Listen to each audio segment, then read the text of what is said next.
학점은행제 편입 절대 하지 마세요. 어차피 학점은행제 출신은 대학에서 뽑지도 않고요. 나중에 취업할 때도 학점은행제 출신이라고 꼬리표처럼 따라다닐 거예요. 그러니까 대학교 입학해서 열심히 수업 듣고 열심히 공부해서 편입하세요.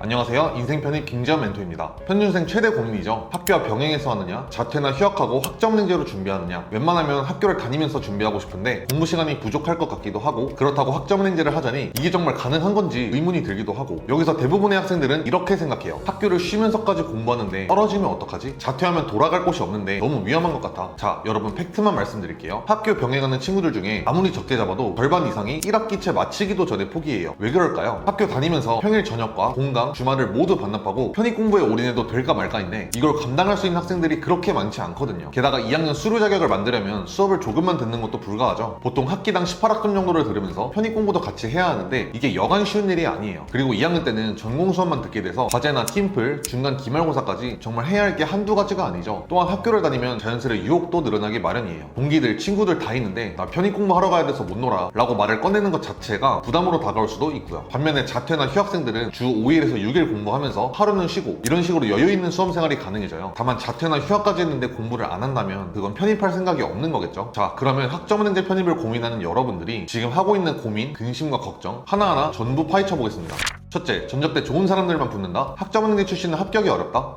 정말 그럴까요? 인서울 최상위권 대학 교수님들이 보기에 지방대학생이나 학점은행제 학생이나 큰 차이가 있을까요? 별 차이 없어요. 다 비슷하게 봅니다. 그렇다고 전적대가 좋으면 메리트가 있을까요? 정말 일부 학교에서는 메리트가 있을 수도 있는데 인서울대학 90% 이상은 전적대 네임밸류 전혀 상관없이 선발하고 있어요. 그럼 뭘 보고 뽑느냐? 바로 편입시험 성적이에요. 편입은 편입시험 성적이 가장 중요하지 내가 대학을 어디 나왔고 학점이 몇이고 이런 건 전혀 중요하지가 않아요. 전적대 좋은 사람들만 뽑으면 지방대 에서 편입 합격한 학생들은 어떻게 붙는 걸까요? 인터넷에 돌아다니는 수많은 학은제 출신의 합격 후기들은 전부 조작된 걸까요? 전혀 아니죠. 잘 생각해보셔야 합니다. 둘째, 학은제는 어차피 서류에서 불리하다? 요즘 서류 비중도 올라갔는데 어떻게 준비할지 모르겠다는 분들이 많아요. 전공 경험, 공모전 등등 없는 게 당연하죠. 공부만 했는데 어떻게 이것까지 신경 쓸까요? 팩트만 말씀드리자면 학은제라서 불리한 게 아니라 비동일계 학생들은 다 똑같이 불리해요. 여기서 해결책은 미리 대비하는 수밖에 없어요. 최소한 6월부터는 자소서를 써보고 첨삭도 받아보고 지금까지 했던 티끌만한 경험이라도 반드시 지원할 전공과 연관시켜서 작성을 해봐야 돼요. 어차피 편입은 비동일계로 지원하는 사람이 훨씬 더 많아요. 내가 대학교에서 들었던 수업, 학점은행제에서 들었던 수업 하나하나 놓치지 말고 전부 전공과 연결시켜보세요. 셋째, 학점은행제 편입 현실. 학점은행제로 편입해서 대학 가면 동기들이 차별할까 걱정되나요?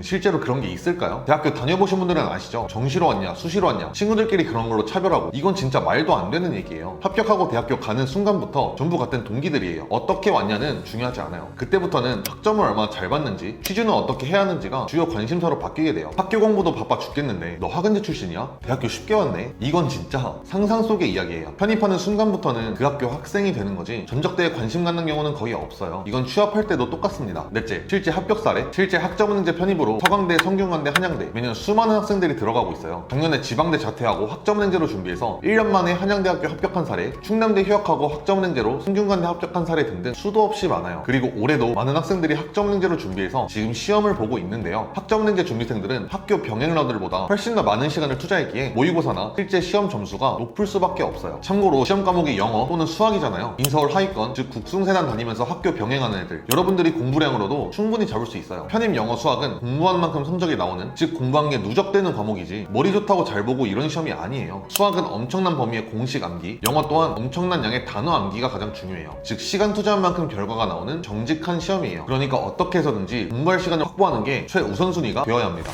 네, 인트로에서 어그로를 끌었지만 최종 합격을 하려면 휴학이든 자퇴든 해서 공부 시간을 최대로 만들어 놓는 게 정답이라는 말씀을 드리고 싶습니다. 다시 한번 말씀드리지만 학교를 안 다니는데도 공부 습관이나 의지가 없어서 공부를 안 한다면 편입 자체를 하면 안 됩니다. 학교병행 학점은행제 이런 거 생각하면 안 돼요. 학교 계속 다니셔야 합니다. 결론은 학점은행제 편입 걱정되면 하지 않으셔도 괜찮아요. 선택은 여러분들이 하는 거예요. 다만 이미 앞서가는 친구들은 다 하고 있고요. 본인이 학교를 다니면서 편입 공부까지 할 수 있는 사람인지 진지하게 한번 고민해 보시길 바라겠습니다. 이상 인생 편입이었습니다. 감사합니다.